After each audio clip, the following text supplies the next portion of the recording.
show how valued the services are in Chesley. And a couple of thoughts I want to share with you. First of all, it's great to see a lot of municipal representatives here today as well, because you know how important it is to your constituents as well to have the proper health care right in your own backyard. It's great to see Michael Barrett here. Frank, you made the trek from London. I was south of Blythe earlier, and I should have added more time on my drive for the ground drifting. All right? But with that said, there's so much that needs to be said. So much needs to be understood. And that's why I want to give a nod to all the media that's here as well. Thank you for taking time to be here.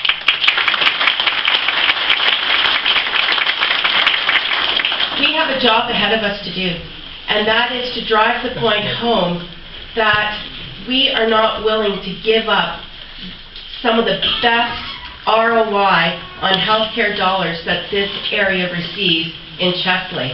Ladies, and we all have to work together. We have Roma coming up later in February. We have our media here. Michael, please take it back, not only to Dr. Eric Hoskins, but take it back to the President of the Treasury Board, Deb Matthews, the former Minister of Health as well. And we need proper health care.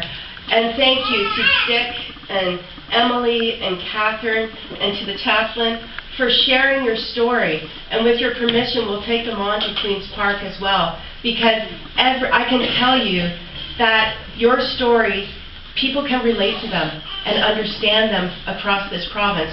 Because this just isn't an issue here in Grey Bruce, it's an issue across the province. You know, somebody said, I think it was Paul, he made mention to the fact that they have the tough task. Lynn sent them a letter, figure it out. You have to figure out what you want to give up in order to retain Chesley. Well, ladies and gentlemen, I can tell you a few things that the ministry can give up.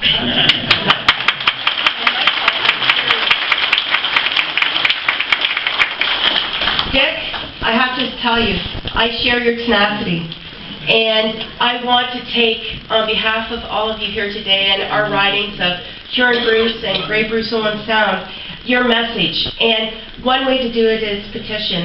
And I'm thrilled with the number that we have here, and we can leave some paper on the side if anyone wants a petition emailed to them.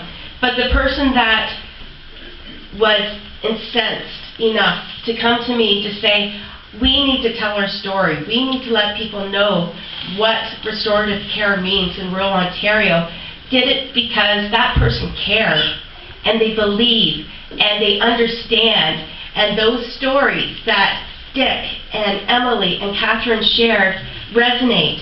Ladies and gentlemen, since this program started in Chesley, it has a huge success rate, and anything else pales in comparison, and we need to embrace it, and we need to protect it. And I just want to leave with you the last paragraph of the petition, and it reads, and of course I don't have my glasses right here, but it's the bigger print. It says, we, the undersigned, petition the Legislative Assembly of Ontario as follows. That the closing of the South Bruce Grey Health Centre Restorative Care Chesley site on May 1st, 2015 not proceed, and that the provincial government support the healthcare model with base funding. Ladies and gentlemen, this is the crutch of the issue. You have wonderful executives at South Bruce Grey Health Centres. I'm going to say centres because we have multiple hospitals. And our leadership within our foundation and our board are second to none. They're trying their darndest to make this work. But we need a ministry that wants to work alongside them. And Michael, I ask you sincerely to take that message back to both Deb and Eric.